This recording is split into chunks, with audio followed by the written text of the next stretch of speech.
dengannya, ini kami buat kutipan adalah kepada Puan Hajah. Ambil untuk Puan Hajah. Kutipan kami buat ni adalah untuk si mati, maka untuk perkebumian dia. Jangan duk main tak tentu hala begitu. Sebab kita punya hasrat masing-masing berbeza kan? Betul tak? Tuan-tuan letak dalam tabung masjid. Tabung masjid pun ada beza-beza kan? Ni untuk aktiviti masjid, ni untuk tandas masjid, ni untuk kubah masjid, ni untuk kuliah masjid. Betul? Beza-beza kan? Maka sudah tentu tujuannya juga berbeza-beza. Baik. Kalaulah tak ada orang sumbang, maka si mati ni kena ke bumi juga. Maka nak tanam dia pun perlu pada kos.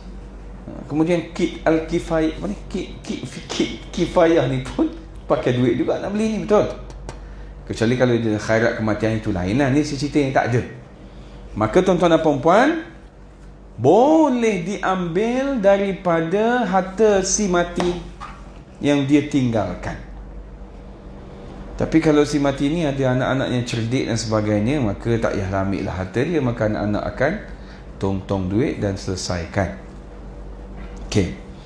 Isu berbangkit tentang hal perkebumian. Andai kata ustaz, kita ambil duit si mati ini, benda apa kita boleh buat? Benda yang wajib sahaja. Apa dia benda wajib? Van jenazah. Kos kan? Kos tak? Kecuali kalau orang sumbang free lah. Gali kubur. Betul? Apa lagi? Ni. Kekapan. Mandi jenazah. Alat mandi jenazah dan sebagainya. Solat jenazah ada. Kat sini ada yang bagi duit dekat pintu. Ada? Ada? Sini tak ada Bagus. Ada tempat lain kena bayar tak? Dulu masa saya sekolah dulu, dia bagi RM5. Sekarang ni tak ada dah duit hijau, duit merah tuan-tuan dan puan-puan. Ini kena perbetul Kalau berlaku di kampung tuan-tuan dan puan, perbetul. Soalannya, duit tersebut ambil duit siapa? Jangan sesekali diambil duit si mati. Sebab itu benda bukan wajib. Tahlil wajib tak? Maka tidak boleh diambil. Benda wajib saja yang melibatkan benda wajib. Sebab itu tuan-tuan dan puan-puan, bila berlaku kematian, kadang-kadang jiran yang baik, dia kata dah ambil 2,000 ni, settlekan dulu. Habis ke bumi, jumpa balik jiran tadi. 2,000 tadi apa benda? 2,000 tadi saya sedekah, saya beri pada awak, saya hibah pada awak, saya hadiah pada awak. Ambil. Saya bagi pinjam je, bayar balik. Ni kadang-kadang orang tak tahu ni. Dia dah lupa kan. Cuba ingat balik. Sebab bila berlaku kematian, kadang-kadang ahli waris kelang kabut. Jadi ada orang datang tolong settlekan cepat kan. Jadi kena tanya, siapa yang bayar duit van? Siapa yang bayar tu? Barangkali yang bayar duit van dia dahulukan dulu. Dan dia niat dalam hati, kalau dia orang tak tuntut, biarlah, tak apalah, aku tuntut kat akhirat nanti. Pula dah. Tak boleh kira bab ni. Tuan-tuan dan puan-puan, waktu beri 500, ya, ikhlas kan. Kemudian ahli waris datang, saya nak bayar balik 500 boleh? Ya ke? Tak susah ke? Padahal ikhlas dah, ambil balik. Hilang ikhlas tadi. Jadi kena hati. Jadi nombor 1 adalah hal pengkebumian. Jelas ya? Jelas. Okay. Nombor 2 adalah hutang piutang si mati. Okey. Hati-hati dengan stage nombor 2 ini. Kadang-kadang boleh mendatangkan fitnah. Bila mana si mati tak pernah beritahu dia berhutang dengan siapa. Bila kita letakkan jenazah, dah disemayang jenazah, maka ahli waris akan ambil mic. Betul? Tok Imam akan bagi, siapa ni ada nak cakap apa? Ada. Terima kasih tuan-tuan dan puan, tuan-tuan, kerana semayang jenazah untuk arwah ayah saya. Mudah-mudahan dengan kehadiran tuan-tuan ini memberikan 1000 rahmat, dan mudahan dengan tuan-tuan dan puan ini memudahkan urusan si mati. Lepas pada ini Allah Ta'ala ampunkan dosanya. Dan saya minta pada tuan-tuan dan puan, siapa yang berhutang dan ataupun si mati ada berhutang dengan tuan-tuan dan puan, silalah datang berjumpa dengan saya. 10 orang angkat tangan. Maka si anak pun kata, ni siapa dia pula ni? Agak-agak si anak akan setuju tak yang angkat tangan tadi? Barangkali tak percaya, betul? Maka fitnah pun akan datang kadang-kadang. Sebab itu kita ni berhutang dengan siapa, kena bagi tahu. Bank tu tak ada masalah lah, sebab dia ada takaful. Anda kata meninggal, dia akan cover balik, itu lain, rumah dan sebagainya. Ini dengan orang. Ada renovate rumah, dah habis bayar ke belum? Ada pinjam dengan orang, hari tu janji nak bayar, dah habis bayar ke belum? PKP tak ada kerja, pinjam dengan orang, janji nak bayar 3 bulan, dah 6 bulan tak bayar lagi. Termasuk orang yang berhutang dengan dia, dan dia yang berhutang dengan orang itu. Jangan ingat bila mana dia mati maka hutang itu langsai. No way, man. Sebagai contoh, ibu tadi masa hidup anak pinjam 30,000. Bila mana ibu mati, anak buat senyap. Tiketnya adalah pinjam, bukan beri. Jadi anak sama sekali kena bayar balik hutang tersebut. Sebab apa? Sebab 30,000 tadi bukan lagi menjadi milik si mati, tetapi menjadi milik ahli waris yang lain. Maka 30,000 tadi mesti campakkan balik dalam harta yang ditinggalkan oleh si mati. Tak boleh bayar, ustaz, 30,000 saya pun tak ada duit. Okey, tak apa, tengok dulu faraid berapa dia dapat. Sepatutnya dia dapat, ustaz, 40,000 untuk dia saja. Maka ambil 10 sahaja, sebab 30 sudah ditelan sebelum ini. Boleh? Jadi tuan-tuan dan puan, yang anak-anak berhutang kena clear cut bab ini. Beri ke, beri hadiah ke, bagi pinjam. Boleh? Ada berhutang dengan mak ayah? Ada? Tahu muka takut. Bab hutang jangan main-main, tuan-tuan dan puan-puan. Bab hutang ini, tuan-tuan dan puan kena ingat, tuan-puan berhutang dengan manusia. Dengan Allah Subhanahu Wa Taala, tuan-puan boleh minta ampun. Kebajikan yang besar Allah Subhanahu Wa Taala yang Maha Pengampun akan mengampunkan. Manusia mesti dengan dia. Betul? Manusia mesti dengan dia. Jadi tuan-tuan dan puan, bab hutang, bab hak jangan main-main. Sebab jangan ingat bila mana dia mati, tuan-puan pula pergi tazkirah kepada yang si pemberi pinjam. Halalkanlah, mati dah dia ni. Oh sedap tuan-tuan dan puan. Yang si mati pinjam duit dia 30,000, tuan-puan tak fikir. Dia boleh nak simpan 30,000 bukan sebulan punya gaji, barangkali 30 tahun punya gaji. Jadi bab hutang jangan main-main. Kalau kita tak ada duit, buat cara tak ada duit. Ada duit, buat cara duit. Itu saja. Boleh? Nombor 3, iaitulah harta sepencarian.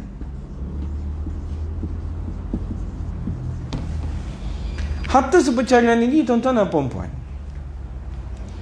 contoh yang matinya adalah ayah kita. Sila pergi tanya kepada mak kita, mak nak tuntut tak harta sepencarian daripada harta yang ayah miliki sepanjang tempoh perkahwinan mak dengan ayah.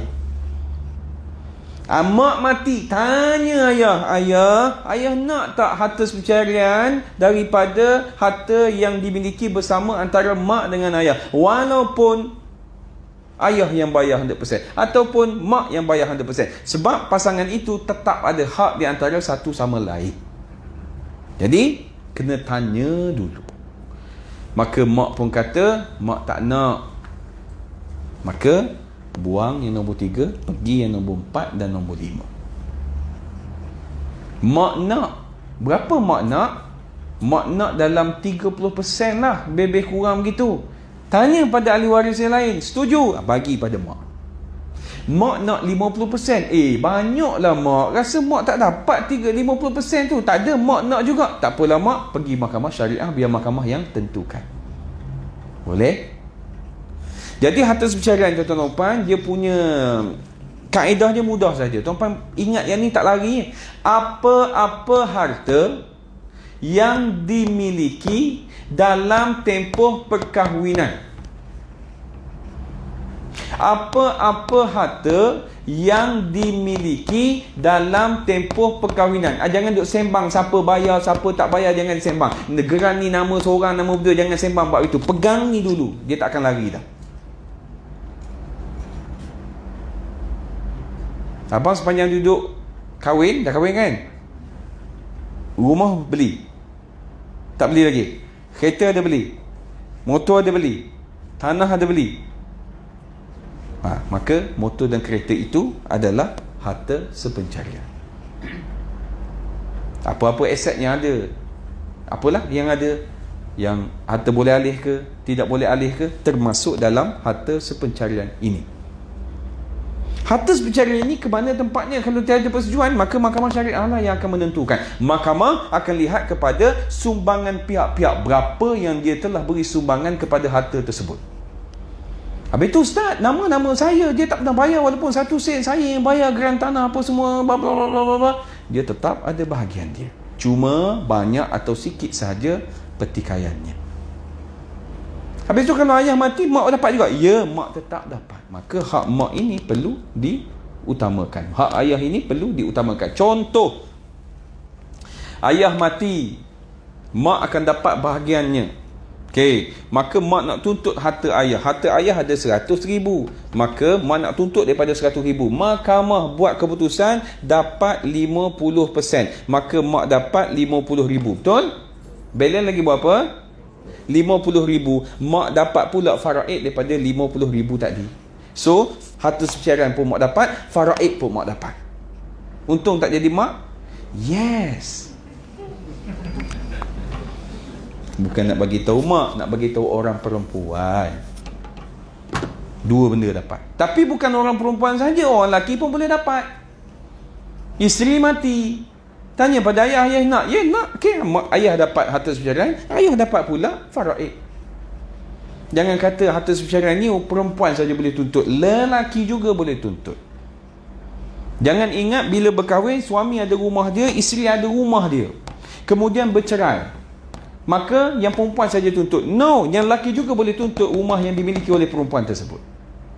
Jadi dua-dua adil. Boleh. Cuma berapa sahaja sumbangan pihak.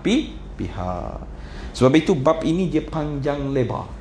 Dia perbicaraan penuh, kena bukti berapa yang kita bayar, berapa yang kita renovate, mana risi acong, risi akiong dan sebagainya, beli batang paip apa semua begitu-begini, mesti ada. Sebab itu apa-apa risit yang telah dikeluarkan kena simpan. Kita tak tahu apa yang berlaku nanti. Baik itu orang perempuan hati-hati. Walaupun rumah itu nama suami, tetapi atas perjanjian di luar kotak, bersetuju untuk bayar separuh-separuh. Habis tu macam mana Puan Hajah sebelum ini bayar pada bekas suami? Oh, saya bagi by hand saja. Depan mahkamah dia kata, saya bayar semua. Saya bayar juga. Apa bukti? Memang tak ada bukti, saya bagi by hand. Nak bukti macam mana? Mahkamah dia bukan cerita siapa menipu tak menipu, ceritanya pembuktian. Siapa yang berjaya bukti, maka itulah tempatnya selayak buatnya. Dia tipu itu adalah dia dengan Allah, tetapi pembuktian itu mahkamah nak tengok. Okey, nombor 4 adalah wasiat yang dibuat oleh si mati. Bab wasiat ini juga jangan terkeliru. Ada orang dia pun tak tahu wasiat ke hibah wakaf ke, dia pun tak tahu mana-mana. Contoh, dia wasiatkan, ada kes baru ni, dia tanya pada saya, dia kata dia wasiatkan hartanya dengan syarat bila mana dia wasiat ini, ahli waris tak boleh jual harta ni, biar anak beranak keturunan ketujuh semua boleh berkumpul di sini. Saya kata punah ranah tuan-tuan dan perempuan. Tuan-tuan dan perempuan, mati sahaja, tiada lagi arahan daripada kita. Bye-bye. Tak ada dah nak bagi arahan, tak boleh. 1 sen tak ada. Semua diri kita seorang diri saja. Tak boleh kita mengarahkan kepada ahli waris supaya jangan jual. No, sebab bila mati bukan lagi harta kita, dia adalah harta ahli waris. Sebab tu jangan duk menyayang lebih-lebih sangat kepada harta benda yang ada. Rasa nak derma, beri. Rasa nak hibah, beri. Rasa nak sumbang, beri. Rasa nak beri pada isteri, beri. Tapi jangan bagi semua, lagi susah. Dan tak, saya nak lahirkan perasaan supaya jangan cinta kepada harta dunia yang ada. Sebab kalau perempuan cinta, dia jadi masalah. Dia jadi nak pun mati. Jadi yang nak tadi, yang duk simpan, yang duk penat selama ini, tidak membantu pun. Jadi cuba lihat apa yang diwasiatkan oleh si mati. Wasiat ini adalah tidak lebih daripada 1/3 daripada keseluruhan harta si mati. 1/3 daripada mana? Daripada keseluruhan si mati. Rumah dia, duitnya, keretanya, motornya, ASB-nya, tabung hajinya, semua sekali. Semua itu waktu bila? Lepas dia mati. Waktu hidup ada 1 juta, lepas mati ada 500,000. Tak kira dah 1 juta ni, sebab 1 juta tak wujud. Hanya rujuk kepada 500,000 itu sahaja. Boleh? Dan wasiat ini juga hati-hati. Kalau nak buat, buat betul-betul. Kalau tak nak buat, jangan buat. Ni kadang-kadang dia pun tak tahu. Dia kata pada anak-anak dia, dia wasiatkan pada anak-anak dia, bila mana meninggal nanti harta faraid ni bagi sama rata. Mana boleh kita nak arahan begitu? Sebab faraid wujud selepas wujudnya mati. Macam mana bercerita tentang faraid sedangkan mati belum wujud? Mati dululah baru sembang. Dah nak sembang macam mana dah mati? Jadi jangan bersembang buat itu. Ada tak orang yang pesan macam tu? Jadi kena perbetulkan benda ini. Tak boleh dah bagi arahan begitu. Sebab faraid ini hanyalah urusan ahli waris saja. Kita dah tak ada kena mengena. Kita tinggal sungguh. Dah tak berjumpa dah dengan harta tadi. Jadi wasiat ini juga tuan-tuan dan puan, kena tengok dia wasiat kepada siapa? Ahli waris ke bukan ahli waris? Ahli waris adalah orang yang layak menerima faraid. Bukan ahli waris adalah orang yang tidak layak menerima faraid. Saya dah sembang dah sebelum ini kan? Jadi kalau beri kepada ahli waris, kena tanya pada ahli waris yang lain bersetuju ke tidak lepas pada dia ni mati. Maka yang lain semua setuju, maka jalan bahagian dia. Kepada bukan ahli waris, yang bukan ahli faraid itu, kena tanya, tak payah tanya dah pada ahli waris lain, dia setuju ke tak setuju, tetap akan dapat orang itu. Berapa dia dapat? Maksimum 1/3. Tapi kalau nak lebih, kalau si mati bagi lebih daripada 1/3, tanya ahli waris yang lain, setuju, maka boleh diberikan. Kalau tak setuju, setakat 1/3 sahaja. Yang kelima, yang terakhir, barulah faraid. Ini dia. Jadi tuan-tuan dan puan-puan, saya nak tanya tuan-tuan dan puan, mak ayah dah meninggal sebelum ini, barangkali ada dalam surau ini, ikut tak benda ni? Saya rasa ini tak ada hal kot. Masing-masing buat kan? Betul? Ke lompat sini terus? Kalau yang lompat sini terus, malam ini solat sunat taubat. Ya Allah, jahilnya aku. Ini benda penting. Jadi saya nak jemaah di sini, ahli keras di sini mesti ikut satu persatu yang telah dibuat ini. Mati saja, pesan kepada dia apa yang dia perlu buat. Ini. Kalau sempurna ini, okey, pindah pada ini. Ada, tak ada, pindah pada ini. Tanya pasangan, tak ada, pergi pada ini. Ada tak wasiat? Tak ada, baru pergi pada ini. Kemudian, contohlah, si mati ini tiada anak. Maka, tuan-tuan dan puan-puan, sabar dulu. Yang adik-beradik si mati, sebab sebahagian besar adik-beradik si mati akan dapat. Soalnya mak ayah dah tak ada, adik-beradik si mati akan dapat. Seeloknya tanya dulu kepada pasangan, dia nak tak ini? Sebab ada orang dah lah dia tak tahu tentang benda ini. Ahli waris tadi terus skip kepada ini dan pergi jumpa kepada isteri si mati, iaitu abang yang mati itu, abang kita jumpa pada isteri, ni bahagian faraid. Jadi kami adik-beradik dapat bahagian ni, kak dapat bahagian ni. Kita tak bercerita pun tentang ini. Kenapa dia tak tahu tentang ni? Sebab dia tak belajar. Barangkali dia jahil. Maka jangan disembunyikan tentang isu ini. Sebab dia tahu dah, adik-beradik tahu dah, kalau aku cerita bab ini, aku dapat sikit. Ini kita kalau belajar bab pengurusan harta pusaka, tuan-tuan dan puan, cukup setakat pandai saja, jangan terlebih pandai. Kalau terlebih pandai, maka akan buat tindakan-tindakan yang tak dilah. Dia tahu dia dapat sikit, dia pergi silent isu ini. Sedangkan itu haknya, betul? Kakak ipar pun bela, sekolah pun tak apa nak tinggi mana, kan? Kuliah maghrib tak nak datang sebab duk jaga anak ni. Maka dia silent isu ini. Lepas tu dah bahagi semua harta faraid, lepas 5 tahun, yang si kakak ipar baru dengar kuliah Ustaz Ihsan, aduh, kenapa tak minta ni dulu? Dan nak patah balik macam mana, dah bahagi dah ini, dah 5 tahun lepas dah bahagi. Setakat itu. Ada soalan? Ada soalan Puan Hajah ini? Tuan Haji, ada soalan?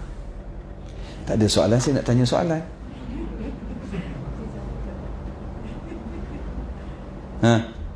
Ada soalan? Puan Hajah, suami meninggal, boleh tak tuntut nafkah iddah daripada arwah suami?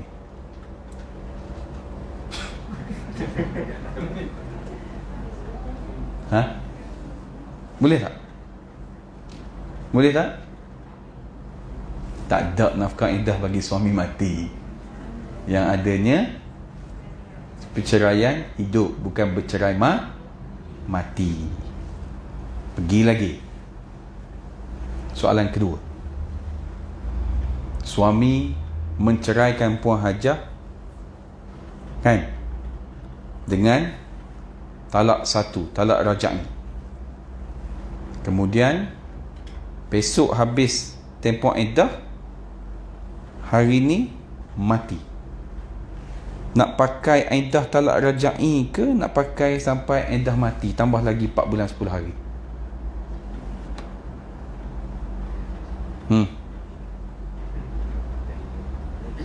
Saya dah terang dah perjumpaan hari tu. Talak rajai ke iddah mati? Talak rajai ke iddah mati? Dia satu je, rajai ke mati. Ni untuk menjawab hati apa ni? Talak rajai ke iddah mati? Tak clear. Rajai ke mati? Mati. Kan Puan Hajah tanya saya hari tu yang saya tersalah jawab. Dia tanya apa itu? Dia tanya apa itu? Puan tanya apa itu? Mati dalam iddah. Jadi kenapa kena ikut iddah mati? Sebab suami tadi adalah talak rajai, iaitu boleh dirujuk, maka ada kekuasaannya lagi. Tapi kalau talak bain yang tidak boleh dirujuk, suami talak 3, kemudian habis tempoh iddah besok, kemudian suami mati hari ni, maka tak payah tambah lagi dah 4 bulan 10 hari, cukup dengan habis besok sahaja. Basicnya, asasnya adalah tiada lagi kekuasaan suami pada ketika itu. Suami yang menceraikan dalam talak rajai boleh rujuk tak? Ya, itu yang dimaksudkan kekuasaan tadi tu. Okey. Soalan? Kalau tak soalan nak duduk? Ada? Tak ada? Tak ada, bagus. Okey. Kita pergi lagi, tuan-tuan dan puan-puan. Bila mana kelima-lima step ini tuan-tuan dan puan-puan patuhi, maka yang seterusnya adalah, yang kelima itu adalah faraid. Maka falsafah faraid ini tuan-tuan dan puan-puan tidak lain tidak bukan adalah dia berupa soal tanggungjawab. Dia bukan soal mengayakan diri tuan-tuan dan puan-puan, bina banglo, naik rumah setingkat jadi 2 tingkat. No, dia bukan duit terpijak.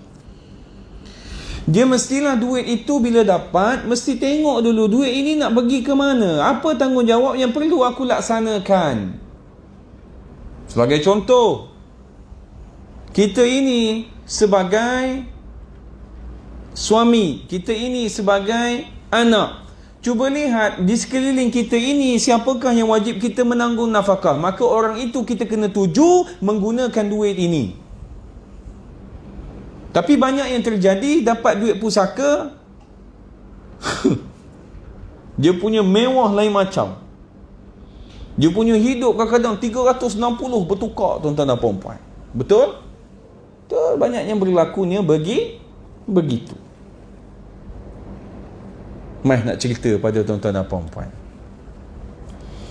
Tuan-puan tahu kan, bila mana seorang suami meninggalkan seorang isteri, meninggalkan 4 orang anak. Soalan saya kepada tuan-tuan dan puan-puan, isteri ni siapa tanggung? Isteri dia tadi siapa kena tanggung? Isteri dia tak. Ni kena datang setiap malam ni baru dia ingat. Isteri dia siapa tanggung? Isteri Puan Hajah, suami mati, siapa kena tanggung Puan Hajah ni? Kena pergi minta sedekah. Siapa kena tanggung Puan Hajah ni? Anak apanya? Anak baju jajah 6. Diri sendiri. Puan Hajah nak tanggung macam mana? Puan Hajah tak kerja. Saya kerja. Tak, kita cerita Puan Hajah tak kerja. Mak ayah dia makan pun tak cukup, Haji. Saya nak suruh jelas bab ni. Siapa tanggung Puan Hajar? Puan Hajar tak kerja, duit sendiri macam mana? Tak, saya cerita tak kerja. Anggap tak kerja. Sekarang ni kerja, anggap kena berhenti kerja besok ni.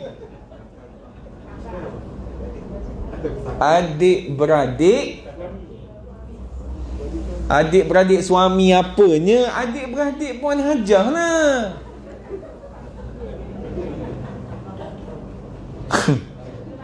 Wali tu.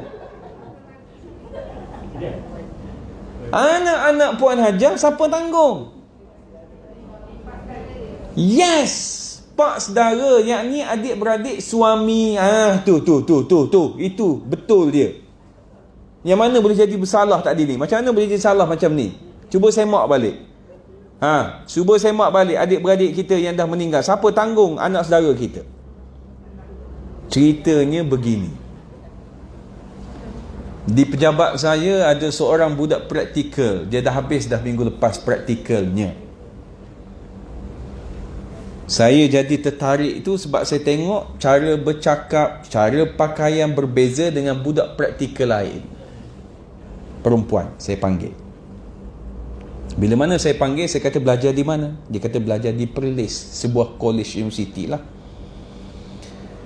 Ayah ada lagi? Ayah meninggal dah tuan. Okey, pergi lagi. Mak kerja semenjak ayah meninggal. Mak kerja sebagai apa? Mak kerja sebagai cleaner. Gaji mak 1,200 sebulan. Adik-beradik awak 4 orang. So 1,200 bahagi 5. Yalah, dah dia dan anak 4 orang kan? 5. Jadi seorang berapa? Lebih kurang sebulan 240 saja diperuntukkan dengan 1,200 tadi. Pergi lagi. Rumah macam mana? Rumah di Seremban 2. Ada rumah flat, rumah Seremban 2. Siapa bayar? Rumah tak perlu bayar sebab ayah meninggal, maka rumah tu jadi free lah. Okey, makna kata jimat lah kat situ. Okey. Awak belajar di Perlis, macam mana pembelanjaan? Saya dapat beasiswa 300 bulan. Kalau 300 bulan, makna kata sehari RM10 lah untuk makan. Saya tanya tuan-tuan dan puan-puan, dia nak top up handphone, cekau duit mana? Dia daripada Perlis nak naik bas Perlis datang ke sini ni Seremban ni, tak dapat RM25 aku rasa. Betul tak? Dia pakai duit mana? Mak dia yang 1,200 tadi. Maka saya tanya pada dia, praktikal ni dapat? Dia tak dapat dah. Sebab praktikal dia dekat dengan rumah, dia tak bagi dia untuk belajar saja. Dah praktikal, awak datang naik apa? Motor, kereta? Kami tak ada motor, tak ada kereta. Habis tu datang apa? Naik Grab, Ustaz. Grab berapa sehala? RM6. Pergi balik RM12. Tuan-tuan dan perempuan, 240 tadi RM12 satu hari. Habis tu cukup tak? Tak apa, sebab malam saya tolong orang berniaga roti john. Berniaga roti john, orang bayar gaji kita ada satu malam RM50. Ada satu malam RM50 bang. Roti john apa boleh? Gaji orang RM50. Laku 5 biji je. Maka saya tanya kepada dia, mana pergi adik-beradik ayah? Ada? Berapa orang semua sekali? 9. Soalan saya kepada tuan-tuan dan puan-puan, 9 orang tadi ni takkanlah tak pernah solat Jumaat. Takkanlah 9 orang ini, okey tak apalah, dia kuliah subuh, kuliah maghrib, dia sibuk ni cari duit. Takkanlah 9 orang ini, tuan-tuan dan puan-puan, datang hari Jumaat mendengar khutbah Jumaat, langsung tidak pernah ada khutbah tajuk nafkah sepanjang mereka hidup. Maka ini menunjukkan tuan-tuan dan puan, masyarakat kita bab ini jahil. Astaghfirullah. Kalaulah benda basic ini jahil, tuan-tuan, tak payah duk pergilah benda besar.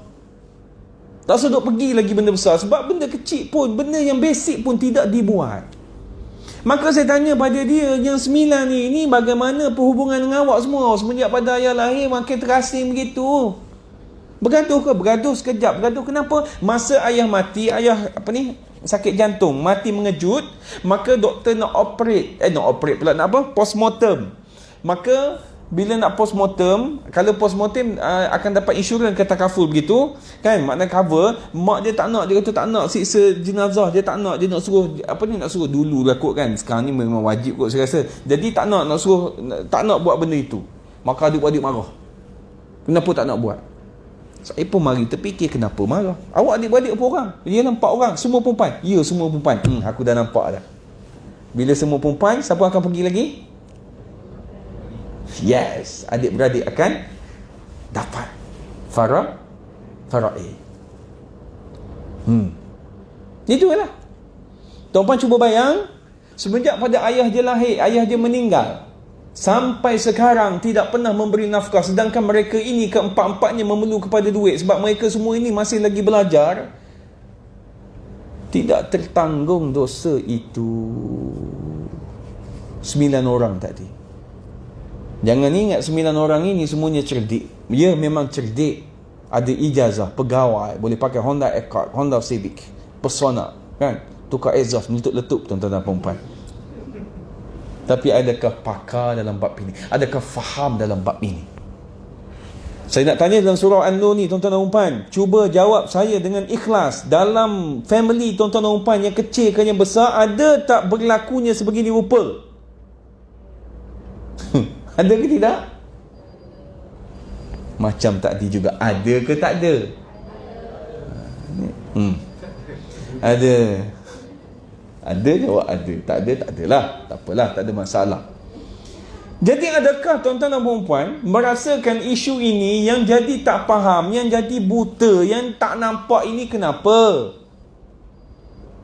Sebab tak nak ambil tahu, sebab benda itu tidak menguntungkan duit, betul tak? Sebab kena buat keluar duit, betul. Sebab itu setiap bulan dapat gaji, spend sedikit untuk simpanan kalau berlakunya benda ini. Tuan-tuan puan, percayalah cakap saya, kalaulah benda ini dibuat secara sempurna, insya-Allah ibu tunggal, anak yatim semuanya akan dibela. Bayangkan Puan Hajah, suami meninggal, anak 5, setiap bulan adik-beradik suami transfer duit. Suka tak? Mesti tak rasa meleleh air mata, ya Allah, walaupun suami mati tapi adik-beradik suami mari tolong aku sekeluarga ni. Setiap bulan bank in duit. Contoh adik-beradik suami ada 5, setiap bulan 100 orang, kita kira paling sikit lah 500 setiap bulan dapat.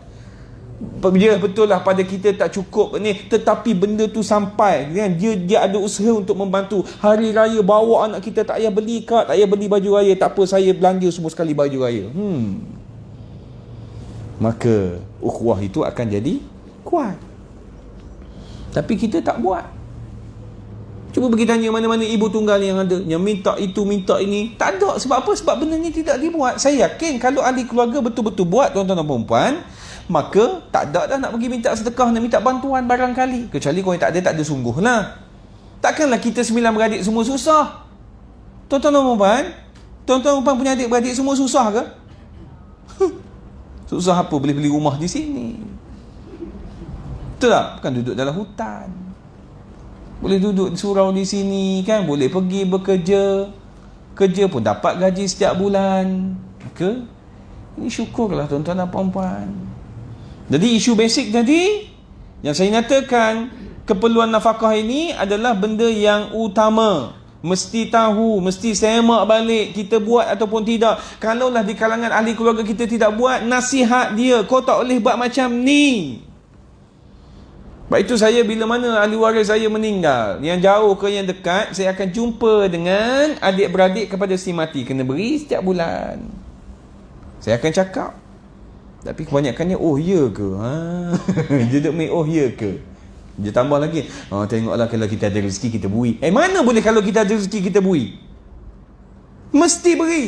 Wajib kepada kita sampai umur anak itu. Sebab tuan-tuan, saya dah kata dah, faraid ni dia bukan untuk mengayakan diri kita, bukan untuk memewahkan diri kita. Dia dapat kepada kita untuk kita agih balik kepada yang insan memerlukan tadi. Dia ada anak lelaki, ustaz saya tak dapat faraid, jadi ustaz bantu dia. Dia guna alasan tu pun jam keren juga tuan-tuan dan puan-puan. Walaupun kita tak dapat faraid, disebabkan dia ada anak lelaki, tetap setiap bulan kena beri pada anak dia.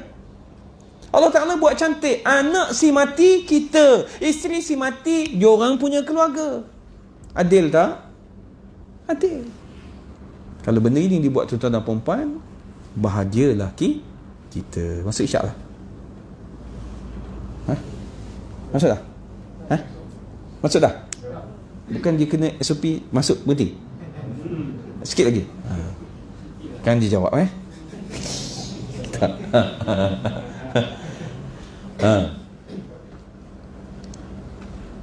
Soalan? Silakan. Yang 9 beradik tadi Ustaz, waris anak dari kalau yang dalam 9 tu ada yang perempuan ada tak? Yang perempuan tak diberikanlah tanggungjawab tu. Kalau dia nak beri, makna kata dikira sebagai tambahan amalan untuk dia je lah, bukan kewajipan. Ya, hadiah dan sebagainya. Habis tu Ustaz, kalau semua 9 tu perempuan macam mana? Pandai-pandai lah, pakat, betul tak? Takkan nak suruh mak dia lahirkan lelaki pula seorang.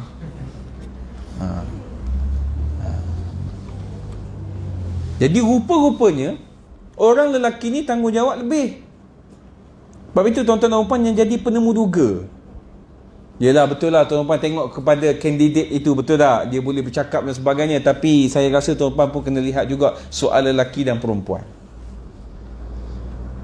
Yang wajib memberi nafkah siapa? Wa 'alal mauludi lahu rizquhunna wa kiswatuhunna bil ma'ruf. Terletak kewajipan orang lelaki dalam memberikan nafkah. Bapa ini kena beri nafkah pada anak-anaknya yang bawah dia, di bawah tanggungannya dengan cara yang betul. Orang perempuan tak suruh pun cari duit. Lepas tu yang gatal sangat bekerja kenapa? Hari ni memang kena. Ya, sebab itu orang perempuan nak bekerja kena minta kebenaran suami. Betul. Sebab itu tak tahulah tuan-tuan setuju dengan saya ke tidak. Saya memang tetap dengan kenyataan ini adalah orang perempuan dia orang perempuan, orang lelaki dia orang perempuan. Setuju? Dah bukan saya nak menyebahi. Sebab dalam diri orang lelaki ada nafkah orang perempuan. Itu maksud saya. Sebab itu Puan Hajar, hati-hati dalam mendapatkan hak itu. Sebab ada orang dia berkahwin, macam saya ingat dulu masa jadi peguam dulu, ex-klien saya perempuan, saya handle kes dia sampai dia bercerai lah. Kemudian dia datang, dia kata, Tuan Ihsan, kadang fikir balik, perceraian ini disebabkan saya. Saya kata, kenapa puan cakap begitu? Kan puan yang minta cerai sebab suami buat begitu begini. Dia kata, memang betul suami buat selepas itu, tapi di awal perkahwinan saya kata kepada dia, abang pasal saya, abang tak payahlah fikir, saya kan ada gaji. Abang kan ada gaji, abang urus. Kalau urusan abang, saya uruskan urusan saya. Nampak baik kan? Lepas 3 tahun, abang mana nafkah saya? Nafkah apa benda ni? 3 tahun tak perlu beri nafkah pun. Kenapa? Telah sebati dalam jiwanya tidak perlu beri nafkah. Telah sebati dalam jiwanya bukan lagi tanggungjawab soal nafkah. Sebab itu orang lelaki ni, tuan-tuan dan puan-puan, bila duit lebih, masa lebih, maka langkah makin panjang. Setuju dengan saya? Cuba bayang. Tak setuju? Cuba bayang orang lelaki 24 jam ni pemikirannya memikirkan tentang kebajikan, nafkah dan mencari kerja untuk isteri dan anak-anak. Agak-agak ada masa pergi kedai ni, kelab karaoke dan sebagainya. Agak-agak ada masa tak cari perempuan ketiga apa semua? Tak ada. Sebab duit dia pun tak apa nak ada, masa dia pun sempit. Sebab dia fokus kepada itu. Yang jadi masalah di luar sana, kadang-kadang saya fikir masa saya pendakwa syar'i dulu. Saya ingat lagi masa jadi pendakwa syar'i dulu, tuan-tuan dan puan. Pendakwa syar'i pula di Kuala Lumpur dulu. Kuala Lumpur ni bukan Seremban, Kuala Lumpur. Tahu Kuala Lumpur? Sebut dia malam apa? Valentine Day, apa lagi? Merdeka, Tahun Baru. Mai. Kadang-kadang ada orang tanya, kenapa tak pergi 1,000? Ni bukan penguatkuasa, saya pendakwa. Dia kata, kenapa tak pergi 1,000? Apa ni? Hotel-hotel mahal. Maka saya jawab dengan spontan, hotel bajet pun tak menang tangan nak pergi hotel mahal. Kuala Lumpur. Ingat lagi, cikgu sekolah 4 orang membawa pelajar-pelajarnya lawan bola di Kuala Lumpur. Maka malam itu tidur di hotel. Budak bola tidur, cikgu keluar pergi mana? keluar pergi rumah urut. Aku nak tahu rumah urut mahal, rumah urut murah. Tahu rumah urut murah macam mana? Pernah pergi? Saya ingatkan jawab begini. Rumah urut murah ni, dia masuk, dia ada plywood je, Puan Hajah, dia tak ada pintu, dia langsir. Jadi buat kuasa, empat orang ada. Ada yang tengah buat ni baru gosok-gosok, ni dah mandi, dah habis. Empat cikgu. Dia pergi 5 orang keluar, 4 saja naik. Seorang barangkali kuat iman, tak nak. Takut tak tuan-tuan puan? Takut tak? Jadi benda-benda yang pelik. Sebab apa boleh jadi begitu? Sebab masa terluang banyak, duit pun ada lebih lagi, kan? Ada lebih lagi 300, rasa nak pergi ke situ. Itu yang kita tak nak jadi sebegitu rupa. Sebab itu tuan-tuan dan puan-puan yang hadir ke surau ini, istiqamahlah hadir ke sini supaya tidak terjebak dengan benda-benda lain. Tuan-tuan dan puan nak jadi orang baik, senang saja. Apa caranya? Berkawanlah dengan orang-orang baik, selesai masalah, insya-Allah. Bukan suruh tinggal silaturahim, jauh-jauhkanlah kawan-kawan yang boleh menyesatkan tuan-tuan dan puan-puan. Cuba tuan-puan pergi berkawan dengan orang tabligh sebulan, nak gagap macam mana? Aku rasa janggut begini tambah tuan-tuan dan puan-puan. Jumpa Allah, astagfirullah. Jadi kena berkawan dengan orang baik lah. Sebab tu kena hati-hati tuan-tuan dan puan. Ada lagi soalan? Tak ada. Okey, sekadar itu saja tuan-tuan dan puan-puan. Kita berjumpa lagi di lain waktu dan lain ketika. Saya ucapkan terima kasih pada tuan-tuan dan puan-puan. Alhamdulillah, Negeri Sembilan diberikan peluang untuk kita solat berjemaah. Jumaat pun boleh ramai. Kemudian kuliah maghrib, kuliah subuh boleh. Kuliah subuh, kuliah maghrib sahaja pun boleh. Maka ini satu benda yang tahniah. Cumanya bila ada yang viral semalam, tangkapan sana sini, ini makna kata tiada rasa syukur dan berterima kasih. Orang dah bagi dah pelepasan, sepatutnya syukur. Syukur ni bukan dengan ni saja, bukan dengan bibir, dengan tindakan. Apa tindakannya? Patuhi SOP. Yang dibuat makan pula, barangkali ada sup gearbox ke apa, tuan-tuan puan. Saya tengok gambar ustaz pun ada kan. Ustaz sekali barangkali kot. Bukannya pakai jubah tu bukan ustaz. Dia punya staff je lah. Saya tengok dah buka tu kan. Saya tahu benda tu. Benda tu adalah bon jamin penguatkuasa. Dah buka benda tu, tuan-puan ingat boleh tutup koyak begitu? No way bos. Melalui dia punya ketuanya. Saya tengok dia tulis, saya tahu dah sebab saya orang tu, saya tahulah benda-benda tu kan. Mana kata dah kena dah. Sebab tu tuan-puan kena hati-hati. Kedudukan cantik kekal begini. Bolehlah, insya-Allah lah tuan-puan buat kan. Jangan ada kluster surau An-Nur, jangan ada kluster masjid itu, masjid ini, jangan. Kita kekalkan SOP ini. InsyaAllah kan. Berdoa betul-betul pada Allah Ta'ala. SOP pun kena patuh supaya tidak mendatangkan fitnah. Cukup dah yang kluster tabligh tak mau dengar dah lepas pada ni. Hari tu bila kluster tabligh kentam kuat dulu kena. Kita pun dia sakit hati bila orang kata begitu. Yang duk katanya orang kita juga, betul. Jadi kena jaga. Sebab tuan-tuan kena ingat, Negeri Sembilan dia benarkan. Barangkali ada orang-orang yang lain standby nak kutuk ni, dia tunggu saja kes. Kita tak nak lah, jadi kita kena buat yang sebetulnya. Kena jaga betul-betul. Macam tadi, bila ada viral gambar begitu begini, tak syok lah. Tengok bila beri pelepasan, tengok orang Islam beli gini, tak cantik dah. Jadi bila orang beri pelepasan, kita syukur dan dengan tindakan kita terjemahkan syukur tersebut. Wabillahi taufiq wa hidayah. Assalamualaikum warahmatullahi wabarakatuh.